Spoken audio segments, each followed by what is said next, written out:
So the crisis that destroys the socioeconomic cycle, the first one, is that these rich, aristocratic idiots...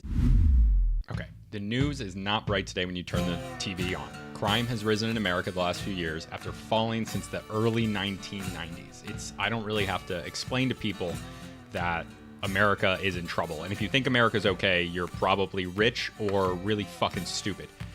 So, sorry, coming on a little strong. Chill out here for a second. But yeah, the country is in trouble, okay? Inequality is up to levels not seen since the Gilded Age, the 1890s.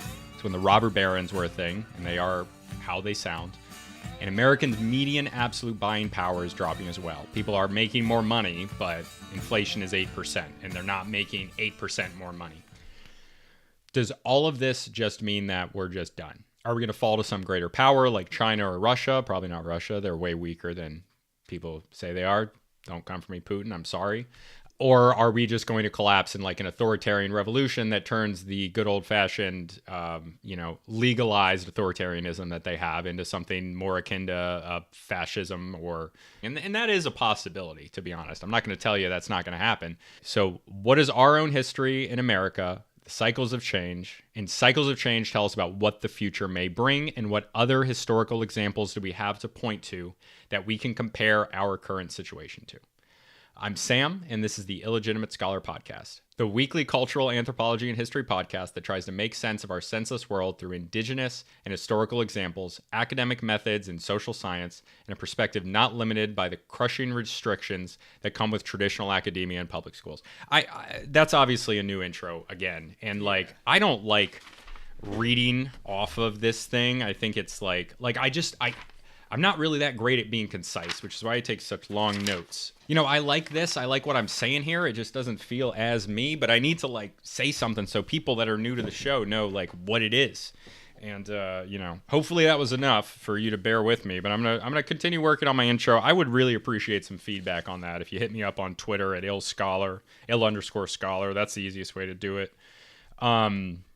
Okay, so today we're going to be talking about our main question is, what do cycles of crisis, order, and reform show what the future will bring in America? And that mostly comes from a quote from the book that I'm going to be mostly referencing today, which is George Friedman's book, The Storm Before the Calm. So I'm going to briefly talk about a few ideas in his book. I mean, most of this episode is going to be talking about the ideas in his book. He identified two cycles, a political cycle that lasts for 80 years, and this is an institutional cycle, and a socio-economic cycle that lasts 50 years, when the socio-economics, which is the economy and socially, so it's culturally, how they change over that time period. So he thinks that there's a new one every 50 years and of the socio-economics, and there's a new institutional cycle every 80 years.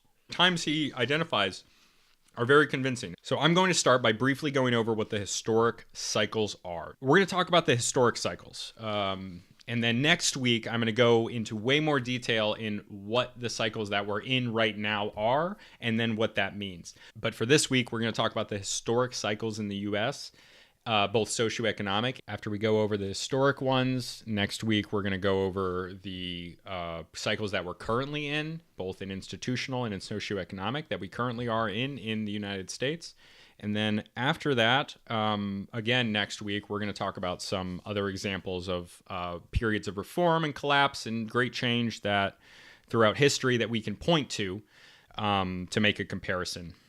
But as a whole, I really recommend you read the book. I'm going to be glossing over them. If they sound interesting to you, I'm going to put the link in the description. Please go and buy the book there, or buy the book anywhere.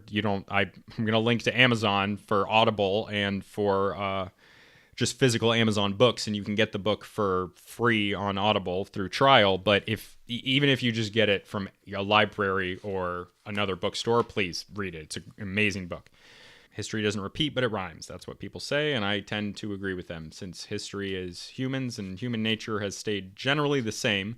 The human DNA has stayed generally the same. Modern humans have been around for 300,000 years, and yet 2,000 years ago, people acted totally differently than they do today. And that is due to culture and people's responses to environment. That's essentially what this entire podcast is about. That's probably better than the intro. I mean, all of this entire podcast is about analyzing the modern world, especially America, through using examples throughout history where humans acted totally crazy to how we'd view it today. And yet somehow they did it. And it must have been because of their environment. And that is what culture responds to, both human and physical environment. So every civilization and government changes over time. The Roman kingdom gave way to the Republic. The Republic gave way to the Empire. The Empire split into 4 empires. That 4 empires turned into 2. Well, they weren't really 4 empires at the time. Rome split up into 4 sections by co-leaders. But once again, I digress. Okay, so the current United Kingdom was born out of an empire, which had transitioned from a very large kingdom, which itself had manifested after centuries of consolidation with smaller kingdoms. And before that, there were tribes and chiefdoms, and the Romans had come in. And, all of this is to say that over time, as the situation changes, as, you have different invaders, you have different technologies that are created, the situation and thus the political organization and the economy of a place changes. And culture responds to that change, and that's how we have it. That's how culture changes over time. So the American government is no different. We obviously do not have the same government we had in 1787 when the Constitution was written. But that's the point. It's supposed to work over time, and you're supposed to be able to change it. That's why we have amendments to the Constitution. That's why it's legal. You can change it. You're not supposed to destroy it and write a new one like a lot of other countries do all the time. We just change ours, and we have methods for changing it. And those methods of how you're allowed to change it have changed as well. And all of that has to do with how the document was written and what it was meant to do. So the institutional periods that we're talking about in this and the socio-economic periods, those are based specifically in the US. You can't apply this 80, 50 year cycle rule to other places. They might have their own that you can find. And honestly, it's probably a lot of coincidence and also trying to fit history in. But honestly, if you read the book, it's very convincing, and we're going to talk about it here. The strength of the institutions of a culture is not to remain unchanging, but to be malleable enough to bend but not break in the face of changing needs, technology, and physical as well as human geography. I read that like it was a quote, but I think I wrote that. What a dumbass I am. Okay. This is true of America as much as any other place. So we're going to talk about these institutional cycles, and we're going to talk about these socioeconomic cycles. In the first institutional cycle, it started with the Constitution in 1787, and it ended with the end of the Civil War. So it starts with the Constitution. This is a new thing. It's not perfect at the time. It ramps up. There's like almost a golden age or something like that, or a good age at the very least. And then at the end, there's a crisis as it's the past form of government is no longer serving our needs. And that was definitely true in this case because around 80 years after that, I think it's 78 years, is the end of the Civil War in 1865. And the crisis of the Civil War comes out of it kind of being up in the air whether states are allowed to leave. And this is a massive crisis, and all of them end in massive crises. This is socioeconomic as well as institutional. So the end of the Civil War, it ends with federal reform and a strengthening federal government. And it was needed to solve the crisis at the time. It was the best way they could do it. And I don't love it because I'm not a fan of federal power, but that's what happened, and it created new stability, and it propels the United States into this second institutional cycle. And the second institutional cycle, it starts slow, like all of them. They're building a new thing. They're building stability. And this was the Reconstruction era in the U.S. Like, this was kind of up in the air how it was going to go. People were still holding on to Confederate money. Like, the South will rise again was very real back then. It's not real today, but it was real back then. And, actually, I shouldn't say that. The idea that the South may actually rise again in the future when there is a destruction of the United States for some reason. I mean, America's not going to last forever, right? So nothing does. So yeah, the South might eventually rise again. Might not be in a confederacy, but it could be the South in their own country or something. Yeah, New England could be a place. Cascadia, there's a thing. There's a flag for Cascadia trying to secede. So this second institutional cycle, 1865, starts ramping up later on. They fight the Spanish and the Mexicans. They start doing a lot of imperialism in the Philippines as well as the Caribbean. And it turns into a strong America into the turn of the century. But by the time World War II comes around, the old political institution, it was no longer serving what was created in 1945. So what always happens is, for some reason, the methods of that cycle that were created over the past 80 years for institutional or 50 for socioeconomic is they no longer serve the purpose that they were meant to. And George Friedman says this: the Great Depression rendered the second institutional cycle obsolete. The institutional rules that were in place did not solve the problem, and the problem had to be solved. World War II took the New Deal to its most extreme conclusion by intertwining the federal government in both the economy and the society. With both having essentially been nationalized during World War II, the older model was abandoned, and the foundation of a new institutional cycle was established and would remain in place for the next 80 years. So the old model was abandoned, 1945. This is kind of where the military-industrial complex comes from, essentially. And that's a big part of the third institutional cycle. The military-industrial scientific complex is what I like to call it, because today it still includes a lot of scientific companies, and the Manhattan Project was kind of what popped this off, and that was all scientists who made the nukes. In this third institutional cycle, this is the current cycle that we're in, 1945, we win.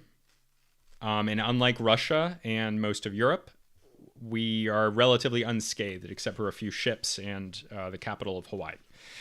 And this is the current institutional cycle that we're in, and there are cracks that are starting to be seen. It doesn't come all at once. It builds up, and I think George Friedman's argument, which I agree with, is that this is ramping up because it does feel like our institutions are not serving our needs anymore. It's something I didn't write down, but that's very important, is in the second institutional cycle, and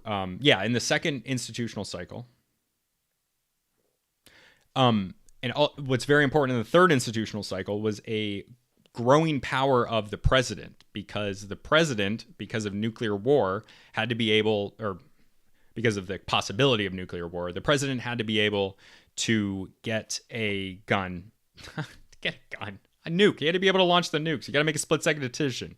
Congress can't meet. Congress hasn't declared war since this happened. In the entire third institutional cycle, it's been always the president and the military-industrial complex, what some people might call the deep state. I mean, there are conspiracies about the deep state, sure, but the deep state exists. It's lobbyists and all these people that promote companies, and they promote their own special interests. Okay, and now we're going to talk about socioeconomic cycles. Socioeconomic cycle shifts about every 50 years. And these are the standards of the economy changing over time. What's assumed to be true in the economy changes during this time. Often a crisis when old methods stop working. There's often a crisis when the old methods stop working. This is just like with the institution, but it's applied to the economy. That will make more sense in a second. And the social makeup of the country through immigration and the class structure, and I'm including race in this, so class and racial structure, these change during this time. And at least they do in the United States. So what you'll see in these socioeconomic cycles is a changing of economic methods, as well as a changing of the immigrant, ethnic, and class structure of the U.S. And it's a pretty broad definition of class structure. But you start with the Washington cycle. And this was our revolution, right? So the American Revolution starts, but the American Revolution was started, unlike most revolutions, like the Russian Revolution or the French Revolution, which were revolutions of what the Marxists would call the proletariat. They were revolutions of ordinary people. Our American Revolution was led by our own aristocracy. So it was secession more than it was a rebellion. It's funny, we call the American Civil War when really it's a war of secession. And then we do the same thing with the American Revolution, because the American Revolution is a revolution, but the war itself was secession more than it was rebellion from common people, as is tradition in rebellions.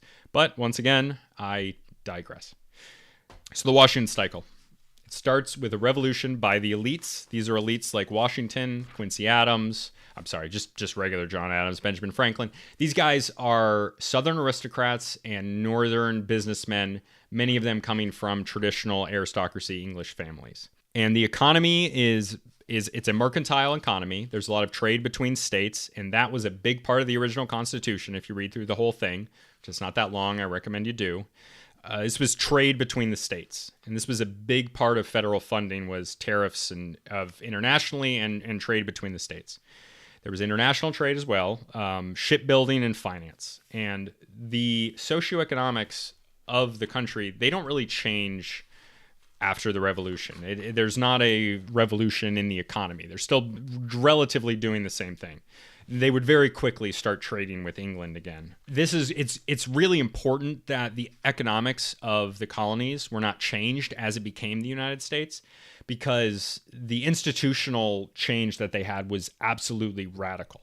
And it was a huge change to have that institutional change into being ruled by a Congress that people hadn't really, they were referencing something from ancient Greece that people hadn't done for 1700 years. It was a long time.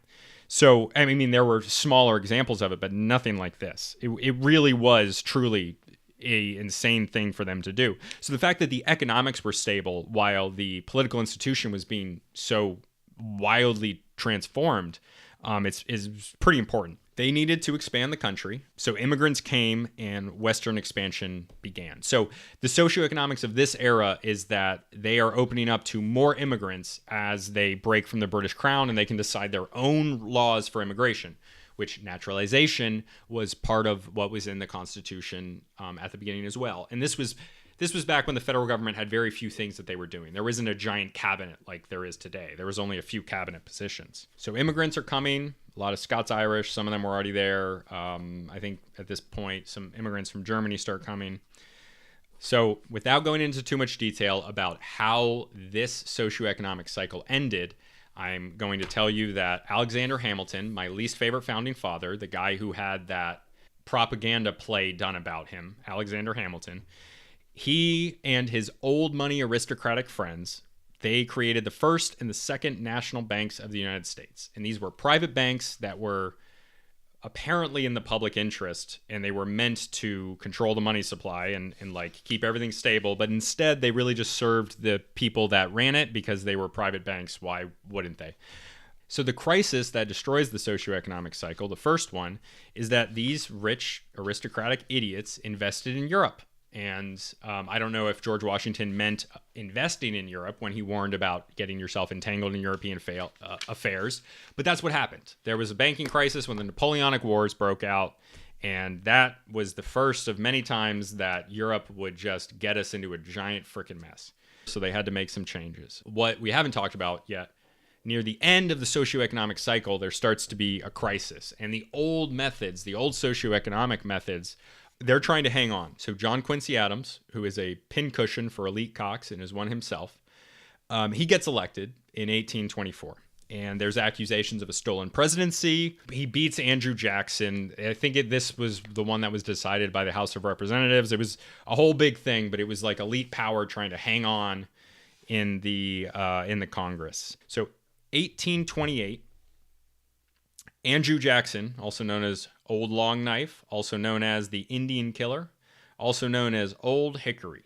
He takes over 1829, and he 2 terms, goes until 1837.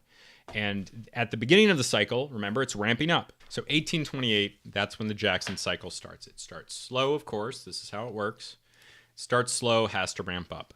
And socioeconomically, the Jackson cycle is important because Jackson is the first president that is Scots-Irish. And the Scots-Irish were the original group that the native English, native to, the United States, that was the first group that they didn't like.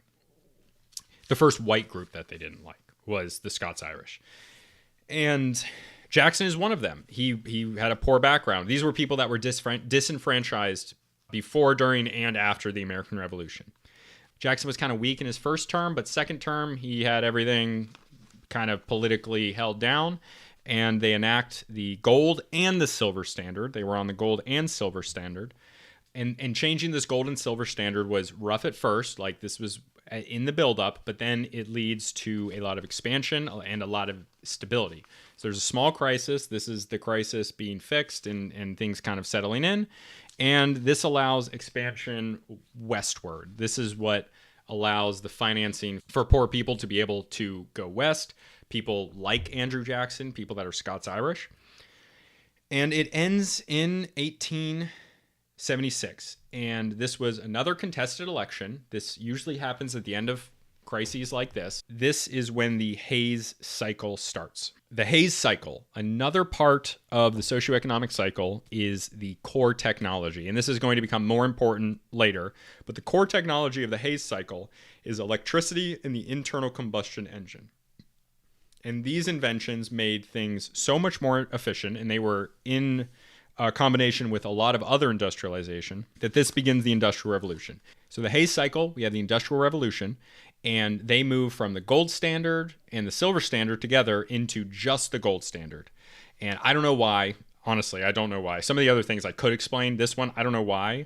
But this helped the economy as a whole, but increased inequality over time. But it created stability, and it allowed for industrialization to happen. Industrialization also comes rising inequality. This is the Gilded Age. And then comes to World War I. The end of World War I, Europe's destroyed. And this is important. It's important that Europe's destroyed. Usually I wouldn't care, but it affects America, so I'm concerned about it, okay? There's plenty of production, but there's not enough customers. This was all about building industry, and that industry was built, but they had no one to buy it. There was a lot of supply, no demand. So you need both of these things for an economy to flourish. So there's plenty of production. There's not enough customers. There's also low wages because they were accepting a lot more immigrants that were coming in.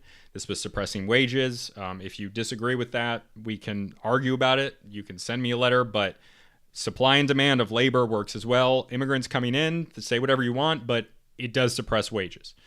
It does, because there's just more people to do the same amount of jobs, unless those people come with a net increase in demand, which they didn't at this time, and they often don't.